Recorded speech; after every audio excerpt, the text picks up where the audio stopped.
Hi hello friends, welcome to my channel AJ Kuchchu creations.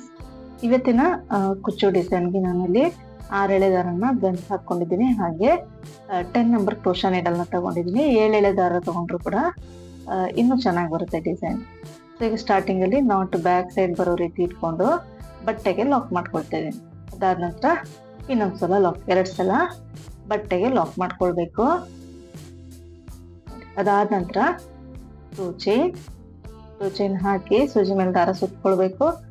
ಪಕ್ಕದಲ್ಲೇನೆ ನಾವೀಗ 2 chain ಹಾಕಿರ್ತೀವಲ್ಲ ಅಲ್ಲಿಗೆ ಪಕ್ಕದಲ್ಲೇ ಬಟ್ಟೆಗೆ ನೀಡಲ್ ಹಾಕಿ ದಾರನ ತಂದು 2ಕ್ಕೆ1 ಮಾಡ್ಕೊಳ್ಬೇಕು, ಮತ್ತೆ 2ಕ್ಕೆ 1 ಮಾಡ್ಕೊಳ್ಬೇಕು. ಅಂದ್ರೆ ಡಬಲ್ ಕ್ರೋಶಾನ ಮಾಡ್ಕೊಳ್ಬೇಕು. ಸ್ಟಾರ್ಟಿಂಗ್ ಬಟ್ಟೆಗೆ ಲಾಕ್, 2 ಚೈನ್, 1 ಡಬಲ್ ಕ್ರೋಶೆ.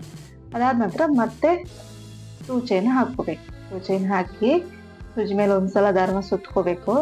ಈ ಕಂಬ ಮತ್ತು 2 ಚೈನ್ ಮಧ್ಯೆ ಗ್ಯಾಪ್ ಇರುತ್ತಲ್ಲ ಅಲ್ಲಿಗೆ ನೀಡಲ್ ಹಾಕಿ ದಾರನ ತಗೊಂಡ್ಬಂದು ಸೂಜಿ ಮೇಲೆ 3 ದಾರ ಇರುತ್ತೆ. ಫಸ್ಟ್ 2 ದಾರ 1 ಮಾಡಬೇಕು, ನೆಕ್ಸ್ಟ್ 2 ದಾರನ 1 ಮಾಡ್ಕೋಬೇಕು, ಮತ್ತೆ ಡಬಲ್ ಕ್ರೋಶನ ಮಾಡ್ಕೊಳ್ತಾ ಇದ್ವಿ. ಈಗ ಮತ್ತೆ ಸೂಜಿ ಮೇಲೆ ದಾರ ಸುತ್ಕೊಳ್ಳೋದು, ಅದೇ ಗ್ಯಾಪಲ್ಲಿ ನೀಡಲ್ನ ಹಾಕಿ ದಾರನ ತಂದು 2ಕ್ಕೆ1, 2ಕ್ಕೆ 1 ಈ ರೀತಿ 5 ಡಬಲ್ ಕ್ರೋಶಗಳನ್ನ ಆ ಗ್ಯಾಪಲ್ಲಿ ಫಿಲ್ ಮಾಡ್ಕೋಬೇಕಾಗುತ್ತೆ. ಸ್ಟಾರ್ಟಿಂಗ್ 2 ಚೈನ್, ಅದಾದ ನಂತರ 5 ಡಬಲ್ ಕ್ರೋಶೆ. ನಾವಿಲ್ಲಿ ಸ್ಲ್ಯಾಂಟಿಂಗ್ ಆರ್ಚ್ ಡಿಸೈನ್ ನ ಮಾಡ್ಕೊಳ್ತಾ ಇದೀವಿ. ಈ ರೀತಿಯಾಗಿ ಒಂದೇ ಸಮ ಲೆಂತ್ ಬರೋ ಹಾಗೆ ಶಾರ್ಟ್ ಆಗಿ ಅಂದ್ರೆ ಮೀಡಿಯಂ ಲೆಂತ್ ಅಲ್ಲಿ ಡಬಲ್ ಕ್ರೋಶನ್ ಮಾಡ್ಕೊಂಡಿದೀನಿ. 5ನೇದು ಡಬಲ್ ಕ್ರೋಶ ಮಾಡ್ಕೊಳ್ತಾ ಇದೀನಿ. ಚೈನ್ ಆದ್ಮೇಲೆ 5 ಡಬಲ್ ಕ್ರೋಶನ ಮಾಡ್ಕೋಬೇಕು. ಅದಾದ ನಂತರ ನೋಡಿ ಸೂಜಿ ಮೇಲೆ ಒಂದ್ಸಲ ದಾರನ ಸುತ್ಕೋಬೇಕು. ಒಂದ್ಸಲ ದಾರ ಸುತ್ಕೊಂಡು ಬಟ್ಟೆಗೆ ನೋಡ್ಕೋಬೇಕು ಎಲ್ಲಿಗೆ ಬರುತ್ತೆ ಅಂತ ನೋಡ್ಕೊಂಡು 1 ಡಾಟ್ ಅಷ್ಟು ಮುಂದಕ್ಕೆ ಅಂದ್ರೆ ಪಕ್ಕದಲ್ಲಿ ನೀಡಲ್ ಹಾಕ್ಬೇಕು. ಎಲ್ಲಿಗೆ ಬರುತ್ತೋ ನೋಡ್ಕೊಂಡು ಸ್ವಲ್ಪ 1 ಡಾಟ್ ಅಷ್ಟು ಮುಂದಕ್ಕೆ ನೀಡಲ್ನ ಹಾಕಿ ದಾರನ ತಂದು 1 ಕಂಬನ ಮಾಡ್ಕೊಳ್ಬೇಕು. ನೀವು ಎಲ್ಲಿಗೆ ಬರುತ್ತೆ ಅಲ್ಲಿಗೆ ಲಾಕ್ ಮಾಡಕ್ ಹೋಗ್ಬಾರ್ದು. ಒಂಚೂರು ಮುಂದಕ್ಕೆ ಬಟ್ಟೆಗೆ ಡಬಲ್ ಕ್ರೋಶ ಮಾಡ್ಕೋಬೇಕು. ಅದಾದ ನಂತರ 2 ಚೈನ್, ಮತ್ತೆ ಸೂಜಿ ಮೇಲೆ ದಾರ ಸುತ್ಕೊಳ್ಳೋದು, ಕಂಬದ ಗ್ಯಾಪ್ ಅಲ್ಲಿ ನೀಡಲ್ ಹಾಕಿ ದಾರನ ತಗೊಂಡ್ ಬರ್ಬೇಕು. ಫಸ್ಟ್ 2 ದಾರನ 1 ಮಾಡ್ಕೊಳ್ಳೋದು, ಅದಾದ ನಂತರ ನೆಕ್ಸ್ಟ್ 2 ದಾರನ 1 ಮಾಡ್ಕೊಳ್ಳೋದು. ಈ ರೀತಿಯಾಗಿ 2 ಚೈನ್ ಆದ್ಮೇಲೆ ಮತ್ತೆ 5 ಡಬಲ್ ಕ್ರೋಶನ ಮಾಡ್ಕೋಬೇಕಾಗ್ತದೆ. ಸೊ ನೋಡಿ ಈ ರೀತಿ ಸೂಜಿ ಮೇಲೆ ದಾರ ಸುತ್ಕೊಳ್ಳೋದು, ಗ್ಯಾಪ್ ಅಲ್ಲಿ ನೀಡಲ್ ಹಾಕಿ ದಾರನ ತಂದು 2ಕ್ಕೆ1, 2ಕ್ಕೆ1 ಈ ರೀತಿಯಾಗಿ ಮಾಡ್ಕೊಂಡು ಹೋಗ್ಬೇಕಾಗುತ್ತೆ. ಇದು ಬಂದು ಬ್ರೈಡಲ್ ಡಿಸೈನ್ ಕೂಡ ಹೇಳ್ಬೋದು. ತುಂಬಾ ಗ್ರ್ಯಾಂಡ್ ಬೇಕು, ವಿತೌಟ್ ಬೀಡು, ವಿತೌಟ್ ಕುಚ್ಚು ಬೇಕು ಅಂತ ಕೆಲವ್ರಿಗೆ ಆರಾಮಾಗಿ ನೀವು ಈ ಡಿಸೈನ್ ಟ್ರೈ ಮಾಡ್ಬೋದು. ಬೀಡ್ಸು ಯೂಸ್ ಮಾಡಿಲ್ಲ, ಮತ್ತೆ ವಿತೌಟ್ ಕುಚ್ಚು ಕೂಡ ಈ ಡಿಸೈನ್ ನೀವು ಮಾಡ್ಬೋದು. ಈಗ ನೋಡಿ 5 ಕಂಬ ಆದ್ಮೇಲೆ ಮತ್ತೆ ಎಲ್ಲಿಗೆ ಬರುತ್ತೆ ಅಲ್ಲಿಗೆ ಬಟ್ಟೆಗೆ ನೀಡಲ್ನ ಇಟ್ಕೊಂಡಿದ್ದೀನಿ. ಇಟ್ಕೊಂಡು 1 ಡಾಟ್ ಅಷ್ಟು ಸ್ವಲ್ಪ ಮುಂದಕ್ಕೆ ನೀಡಲ್ನ ಹಾಕ್ತೇನೆ ನೋಡಿ. ನೀಡಲ್ನ ಹಾಕಿ ದಾರನ ತಗೊಂಡ್ಬಂದು ಡಬಲ್ ಕ್ರೋಶನ ಮಾಡ್ಕೋಬೇಕು. ಫಸ್ಟ್ 2 ದಾರ 1 ಮಾಡೋದು, ನೆಕ್ಸ್ಟ್ 2 ದಾರನ 1 ಮಾಡ್ಕೋಬೇಕು. ಈಗ ಮತ್ತೆ 2 ಚೈನ್ ಇದೇ ರೀತಿ ಪೂರ್ತಿ ಕಂಟಿನ್ಯೂ ಮಾಡ್ಕೊಂಡು ಹೋಗ್ಬೇಕು. 2 ಚೈನ್ ಹಾಕಿ ಮತ್ತೆ ಆ ಗ್ಯಾಪ್ ಅಲ್ಲಿ 5 ಡಬಲ್ ಕ್ರೋಶಗಳನ್ನ ಫಿಲ್ ಮಾಡ್ಕೊಳ್ಳೋದು. ಈ ರೀತಿ ಹಾಫ್ ಆರ್ಚ್ ಬರುತ್ತಲ್ಲ, ಇದಕ್ಕೆ ನಾವು ಸ್ಲ್ಯಾಂಟಿಂಗ್ ಆರ್ಚ್ ಡಿಸೈನ್ ಅಂತ ಹೇಳ್ತೀವಿ. ಸೊ ನೋಡಿ ಈ ರೀತಿ 5 ಕಂಬಗಳನ್ನ ಹಾಕೋಬೇಕು. ಬಿಗಿನರ್ಸ್ ತುಂಬಾ ಈಸಿಯಾಗಿ ಈ ಡಿಸೈನ್ ನ ಟ್ರೈ ಮಾಡ್ಬೋದು. ತುಂಬಾ ಈಸಿ ಇದೆ. ಕೌಂಟಿಂಗ್ಸು ಕೂಡ ಈಸಿ, ಸಿಂಪಲ್, ನೋಡೋದಕ್ಕೆ ತುಂಬಾ ಗ್ರ್ಯಾಂಡ್ ಆಗಿ ಬರುತ್ತೆ ನಿಮ್ಗೆ. ನೋಡಿ 5 ಕಂಬ ಆದ್ಮೇಲೆ ಮತ್ತೆ ಬಟ್ಟೆಗೆ ಎಲ್ಲಿಗೆ ಬರುತ್ತೆ ಅಂತ ಇಟ್ಕೊಂಡು 1 ಡಾಟ್ ಅಷ್ಟು ಮುಂದಕ್ಕೆ ಬಟ್ಟೆಗೆ ಡಬಲ್ ಕ್ರೋಶನ ಮಾಡ್ಕೊಳ್ತೀನಿ. ಇದೇ ರೀತಿ ಪೂರ್ತಿ ಎಂಡಿಂಗ್ ವರೆಗೂ ಹಾಕೊಂಡು ಹೋಗ್ಬೇಕು. ಈ ರೀತಿ ಕಾಣಿಸುತ್ತೆ. ಎಲ್ಲಿಗೆ ಬರುತ್ತೆ ಅಲ್ಲಿ ಕರೆಕ್ಟ್ ಆಗಿ ಲಾಕ್ ಮಾಡ್ಬೇಡಿ. ನಿಮ್ ನೆಕ್ಸ್ಟ್ ಸ್ಟೆಪ್ಸ್ ಎಲ್ಲ ಒಂಥರ ಫ್ರಿಲ್ಸ್ ಬರುವಂತ ಚಾನ್ಸಸ್ ಇರುತ್ತೆ. ಹಾಗಾಗಿ ಸ್ವಲ್ಪ ಮುಂದಕ್ಕೆ ಲಾಕ್ ನ ಮಾಡ್ಕೊಳ್ಬೇಕು. ನೀವು ಪೂರ್ತಿಯಾಗಿ ಮಾಡ್ಕೊಂಡ್ಮೇಲೆ ಈ ರೀತಿಯಾಗಿ ಕಾಣಿಸುತ್ತೆ. ಲಾಸ್ಟ್ ಅಲ್ಲಿ 2-3 ಚೈನ್ ಎಕ್ಸ್ಟ್ರಾ ಹಾಕಿ ದಾರನ ಕಟ್ ಮಾಡ್ಕೊಂಡಿದ್ದೀನಿ. ಇದನ್ನ ಲಾಸ್ಟ್ ಅಲ್ಲಿ ಬ್ಯಾಕ್ ಸೈಡ್ ಗಮ್ ಹಾಕಿ ಪೇಸ್ಟ್ ಮಾಡ್ಬೋದು, ಅಥವಾ ಕುಚ್ಚು ಜೊತೆ ಸೇರಿಸಿ ಕುಚ್ಚು ಕಟ್ಕೊಳ್ಬೋದು. ಪ್ರತಿ ಸ್ಟೆಪ್ ನ ಕೂಡ ನಾವು ಈ ರೀತಿಯಾಗಿ ಎಂಡ್ ಮಾಡ್ಕೊಳ್ತೀವಿ. ಸೊ ನೆಕ್ಸ್ಟ್ ಸ್ಟೆಪ್ ನಾನಿಲ್ಲಿ ಕಾಂಟ್ರಾಸ್ಟ್ ಕಲರ್ ದಾರನ ತಗೊಂಡಿದ್ದೀನಿ. 6 ಎಳೆ ದಾರನ ಗಂಟು ಹಾಕೊಂಡಿದ್ದೀನಿ. ಇಲ್ಲಿ ಟಿಪ್ ಅಲ್ಲಿ 2 ಚೈನ್ ಆದ್ಮೇಲೆ ಅಲ್ಲಿ ಗ್ಯಾಪ್ ಇರುತ್ತಲ್ಲ, 2 ಚೈನ್ ಮತ್ತೆ ಕಂಬದ ಮಧ್ಯೆ ಅಲ್ಲಿಗೆ ಲಾಕ್ ಮಾಡ್ಕೊಳ್ತಾ ಇದ್ದೀನಿ. ಅದಾದ ನಂತರ ಸೂಜಿ ಮೇಲೆ ಒಂದ್ಸಲ ದಾರನ ಸುತ್ಕೋಬೇಕು. ಇಲ್ಲಿ ಗ್ಯಾಪ್ ಇರುತ್ತಲ್ಲ, ಒಂದು ಮತ್ತೆ ಸೆಕೆಂಡ್ ಸ್ಲಾಂಟಿಂಗ್ ಅರ್ಚ್ ಮಧ್ಯೆ ಜಾಯಿಂಟ್ ಏನಿರುತ್ತೆ ಅಲ್ಲಿಗೆ ನೀಡಲ್ ಹಾಕಿ ದಾರನ ತಂದು ಎರಡಕ್ಕೊಂದು ಮಾಡ್ಕೊಳ್ತಾ ಇದ್ದೀನಿ. ಸೊ ನೋಡಿ, ಒಂದು ಕಂಬ ಆಯ್ತು. ಈಗ ಇಲ್ಲಿಂದ 2 ಚೈನ್ ಹಾಕೋಬೇಕು. 2 ಚೈನ್ ಹಾಕಿ ಸೂಜಿ ಮೇಲೆ ಒಂದ್ಸಲ ದಾರನ ಸುತ್ಕೊಳ್ಬೇಕು. ಸೂಜಿ ಮೇಲೆ ಒಂದ್ಸಲ ದಾರನ ಸುತ್ಕೊಂಡು ಈ ಕಂಬದ ಗ್ಯಾಪ್ ಏನ್ ಕಾಣಿಸುತ್ತೆ ಅದ್ರೊಳಗೆ ನೀಡಲ್ನ ಹಾಕಿ ದಾರನ ತಂದು ಫಸ್ಟ್ 2 ದಾರ ಒಂದ್ ಮಾಡ್ಬೇಕು, ಸೆಕೆಂಡ್ 2 ದಾರನ ಒಂದ್ ಮಾಡ್ಕೋಬೇಕು. ಮತ್ತೆ ಸೂಜಿ ಮೇಲೆ ದಾರ ಸುತ್ಕೋಬೇಕು, ಗ್ಯಾಪ್ ಅಲ್ಲಿ ನೀಡಲ್ ಹಾಕಿ ದಾರನ ತಂದು ಎರಡಕ್ಕೊಂದು ಈ ರೀತಿಯಾಗಿ ಮತ್ತೆ 5 ಕಂಬನ ಫಿಲ್ ಮಾಡ್ಕೋಬೇಕಾಗುತ್ತೆ. ಸ್ಟಾರ್ಟಿಂಗ್ ಅಲ್ಲಿ 2 ಚೈನ್ ಹಾಕೋದು, ಮತ್ತೆ 5 ಕಂಬನ ಫಿಲ್ ಮಾಡ್ಕೊಳ್ಳೋದು. ತುಂಬಾ ಬೇಗ ಆಗೋಗ್ಬಿಡುತ್ತೆ ಡಿಸೈನ್, ಜಾಸ್ತಿ ಟೈಮ್ ಕೂಡ ತಗೊಳ್ಳೋದಿಲ್ಲ, ಚಿಕ್ಕ ಚಿಕ್ಕ ಸ್ಲಾಂಟಿಂಗ್ ಆರ್ಚ್ ಆಗಿರೋದ್ರಿಂದ. ನೋಡಿ, ಈ ರೀತಿ 5 ಕಂಬಗಳು ಆದ್ಮೇಲೆ ನೋಡಿ 5 ಕಂಬ ಆಗಿದೆ. ಈಗ ಸೂಜಿ ಮೇಲೆ ದಾರ ಸುತ್ಕೋಬೇಕು. ನೆಕ್ಸ್ಟ್ 2 ಸ್ಲಾಂಟಿಂಗ್ ಅರ್ಚ್ ಮಧ್ಯೆ ನಿಮ್ಗೆ ಅಲ್ಲಿ ಜಾಯಿಂಟ್ ಏನಿರುತ್ತೆ ಅಲ್ಲಿಗೆ ನೀಡಲ್ ಹಾಕ್ಬೇಕು.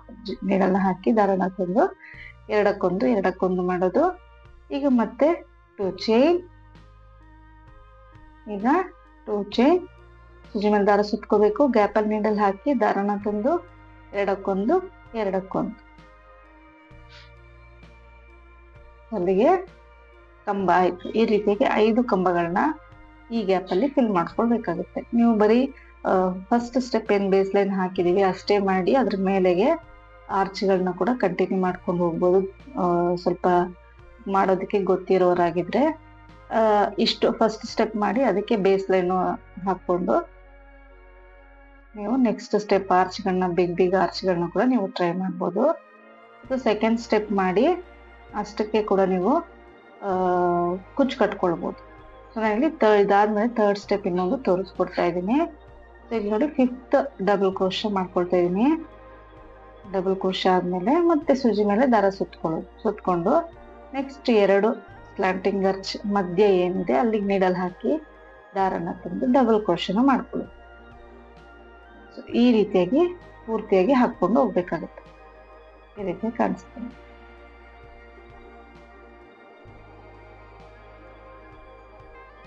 ಪೂರ್ತಿಯಾಗಿ ಹಾಕಿದ್ಮೇಲೆ ಈ ರೀತಿಯಾಗಿ ಕಾಣಿಸುತ್ತೆ. ಬೇಕಿದ್ದಲ್ಲಿ ಇಷ್ಟೇ ಮಾಡಿ ಕೂಡ ನೀವು ಇದಕ್ಕೆ ಕುಚ್ಚನ್ನ ಕಟ್ಕೊಳ್ಬಹುದು, ಅಥವಾ ವಿತೌಟ್ ಕುಚ್ಚು ಬಾರ್ಡರ್ ಡಿಸೈನ್ ಅಂತ ಕೂಡ ಇಷ್ಟೇ ಬಿಡ್ಬೋದು ನೀವು, ಚೆನ್ನಾಗಿ ಕಾಣಿಸುತ್ತೆ ಇನ್ನು ಕೂಡ. ಸೊ ನೆಕ್ಸ್ಟ್ ಸ್ಟೆಪ್ ನಾನು ಬೇಸಲ್ಲಿ ಕಲರ್ ತಗೊಂಡಿದ್ದಿಲ್ಲ ಅದೇ ಕಲರ್ ದಾರನ ಫಸ್ಟ್ ಸ್ಟೆಪ್ ಏನ್ 2 ಚೈನ್ ಲಾಕ್ ಮಾಡ್ಕೊಂಡಿದೀವಲ್ಲ ಅಲ್ಲಿಗೆನೆ ಲಾಕ್ ಮಾಡ್ಕೊಳ್ತಾ ಇದ್ದೀನಿ. ಫಸ್ಟ್ ಸ್ಟೆಪ್ ಟಿಪ್ ಏನಿದೆ 2 ಚೈನ್ ಮತ್ತೆ ಕಂಬದ ಮಧ್ಯೆ ಅಲ್ಲಿಗೆ ಲಾಕ್ ಮಾಡ್ಕೊಂಡು 2 ಅಥವಾ 3 ಚೈನ್ 3 ಚೈನ್ ಹಾಕಿದೀನಿ, ಜಾಸ್ತಿ ಆಯ್ತು ಹಾಗಾಗಿ 2 ಚೈನ್ ಹಾಕೊಳ್ತಾ ಇದೀನಿ. ಎಷ್ಟು ಇಡ್ಸುತ್ತೋ ಅಷ್ಟು ಹಾಕೋಬೇಕು. ಹಾಕೊಂಡು ಸೆಕೆಂಡ್ ಸ್ಟೆಪ್ ಅಲ್ಲಿ ಟಿಪ್ ಇರುತ್ತಲ್ಲ ಫಸ್ಟ್ ಸ್ಲಾಂಟಿಂಗ್ ಅರ್ಚ್ ಅಲ್ಲಿಗೆ ಲಾಕ್ ಮಾಡ್ಕೊಳ್ತಾ ಇದೀನಿ. ಅದಾದ ನಂತರ ಸೂಜಿ ಮೇಲೆ ದಾರ ಸುತ್ಕೋಬೇಕು ಒಂದ್ಸಲ. ಅಲ್ಲಿ 2 ಸ್ಲಾಂಟಿಂಗ್ ಅರ್ಚ್ ಮಧ್ಯೆ ಗ್ಯಾಪ್ ಕಾಣಿಸುತ್ತಲ್ಲ ಅಲ್ಲಿಗೆ ನೀಡಲ್ ಹಾಕ್ಬೇಕು. ದಾರನ ತಂದು ಎರಡಕ್ಕೊಂದು ಮಾಡ್ಕೋಬೇಕು. ಈಗ ಮತ್ತೆ 2 ಚೈನ್ ಸೇಮ್ ಸ್ಟೆಪ್ನೇ ರಿಪೀಟ್ ಮಾಡ್ಕೊಂಡು ಹೋಗೋದು ಅಷ್ಟೇ ಡಿಸೈನು. 2 ಚೈನ್ ಆದ್ಮೇಲೆ ಆ ಕಂಬದ ಗ್ಯಾಪ್ ಅಲ್ಲಿ ನೀಡಲ್ ಹಾಕಿ ದಾರನ ತಂದು ಎರಡಕ್ಕೆ ಒಂದು ಮತ್ತೆ ಸೂಜಿ ಮೇಲೆ ದಾರ ಸುತ್ಕೋಬೇಕು. ಗ್ಯಾಪ್ ಅಲ್ಲಿ ನೀಡಲ್ ಹಾಕಿ ದಾರನ ತಂದು ಎರಡಕ್ಕೊಂದು ಇದೇ ರೀತಿಯಾಗಿ ಪೂರ್ತಿ ಅಂದ್ರೆ ಡಬಲ್ ಕ್ರೋಶ ಒಳಗೆ 2 ಚೈನ್ ಆದ್ಮೇಲೆ 5 ಕಂಬಗಳನ್ನ ಫಿಲ್ ಮಾಡ್ಕೊಳ್ಬೇಕಾಗುತ್ತೆ.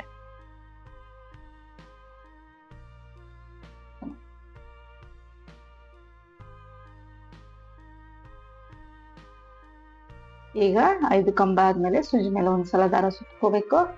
ಸುತ್ಕೊಂಡು ನೆಕ್ಸ್ಟ್ 2 ಸ್ಲಾಂಟಿಂಗ್ ಅರ್ಚ್ ಮಧ್ಯೆ ಗ್ಯಾಪ್ ಏನಿದೆ ಅಲ್ಲಿಗೆ ನೀಡಲ್ ಹಾಕಿ ದಾರನ ತಂದು ಎರಡಕ್ಕೊಂದು ಮಾಡೋದು.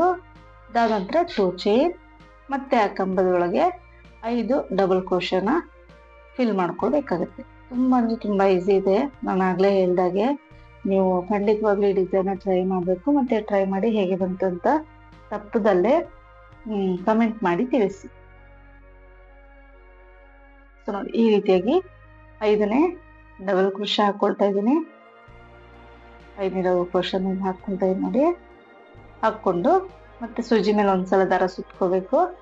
ನೆಕ್ಸ್ಟ್ 2 ಸ್ಲಾಂಟಿಂಗ್ ಅರ್ಚ್ಗಳ ಮಧ್ಯೆ ಡಬಲ್ ಕ್ರೋಶನ ಮಾಡ್ಕೋಬೇಕು. ಇದೇ ರೀತಿ ಪೂರ್ತಿ ಎಂಡಿಂಗ್ ವರ್ಗು ಮಾಡ್ಕೊಂಡು ಹೋಗ್ಬೇಕಾಗತ್ತೆ. ಈ ರೀತಿ ಕಾಣಿಸುತ್ತೆ. ತ್ರೀ ಸ್ಟೆಪ್ಸ್ ಅಲ್ಲಿ ಬರುತ್ತೆ ಡಿಸೈನ್. ನೋಡಿ ಪೂರ್ತಿ ಡಿಸೈನ್ ಸ್ಟೆಪ್ಸ್ ಮುಗಿದ್ಮೇಲೆ ಯಾವ ರೀತಿ ಕಾಣಿಸ್ತಾ ಇದೆ ಅಂತ. ನೀವು ಥರ್ಡ್ ಸ್ಟೆಪ್ಗೆ ಇನ್ನು ಬೇರೆ ಕಲರ್ ಇದೆ ಸ್ಯಾರಿನಲ್ಲಿ ಅಂತ ಇದ್ರೆ ಥರ್ಡ್ ಸ್ಟೆಪ್ಗೆ ಬೇರೆ ಕಲರ್ನ ಕೂಡ ನೀವು ಯೂಸ್ ಮಾಡ್ಬೋದು, ಇನ್ನು ಚೆನ್ನಾಗಿ ಕಾಣಿಸುತ್ತೆ. ಸೊ ಇದಕ್ಕೆ ನಾನು 4 ಸ್ಲ್ಯಾಂಟಿಂಗ್ ಅರ್ಚು, 1 ಕುಚ್ಚು, ಮತ್ತೆ 4 ಸ್ಲ್ಯಾಂಟಿಂಗ್ ಅರ್ಚು, 1 ಕುಚ್ಚು, ಈ ರೀತಿಯಾಗಿ ಕುಚ್ಚನ್ನ ಕಟ್ಕೊಂಡಿದೀನಿ. ಕುಚ್ಚು ಬೇಡ ಅಂತ ಇದ್ರೆ ಕಂಪ್ಲೀಟ್ ಆಗಿ ಇಷ್ಟೇ ಬಿಡ್ಬೋದು, ಚೆನ್ನಾಗಿ ಕಾಣಿಸುತ್ತೆ. ಕುಚ್ಚು ಬೇಕು ಅಂತ ಇದ್ರೆ ನೀವು 5 ಆರ್ಚಿಗೆ 1 ಕುಚ್ಚು ಅಥವಾ 10 ಆರ್ಚಿಗೆ 1 ಕುಚ್ಚು, ನಿಮ್ಗೆ ಇಷ್ಟ ಬಂದಿದ ರೀತಿ ಕೂಡ ಕುಚ್ಚನ್ನ ಕಟ್ಕೊಳ್ಬೋದು. ನಾನಿಲ್ಲಿ 100 ಎಳೆ ದಾರನ ಕುಚ್ಚು ಕಟ್ಕೊಂಡಿದೀನಿ. ಚಿಕ್ಕ ಗ್ಯಾಪ್ ಇರೋದ್ರಿಂದ ನೀವು ಇನ್ನೂ ದಪ್ಪ ತಗೊಂಡ್ರೆ ಫ್ರಿಲ್ಸ್ ಬರುವಂತ ಚಾನ್ಸಸ್ ಇರುತ್ತೆ ಡಿಸೈನ್. ಹಾಗಾಗಿ 100 ಎಳೆ ದಾರನ ಕುಚ್ಚು ಕಟ್ಕೊಂಡ್ರೆ ಸಾಕು. ಈ ಡಿಸೈನ್ ಇಷ್ಟ ಆಗಿದೆ ಅನ್ಕೊಂಡಿದೀನಿ. ಇಷ್ಟ ಆಗಿದ್ರೆ ಪ್ಲೀಸ್ ಲೈಕ್ ಮಾಡಿ, ಮತ್ತು ಹೊಸಬ್ರು ಯಾರಾದ್ರೂ ನೋಡ್ತಾ ಇದ್ರೆ ಪ್ಲೀಸ್ ಸಬ್ಸ್ಕ್ರೈಬ್ ಮಾಡಿ ಸಪೋರ್ಟ್ ಮಾಡಿ. Thank you.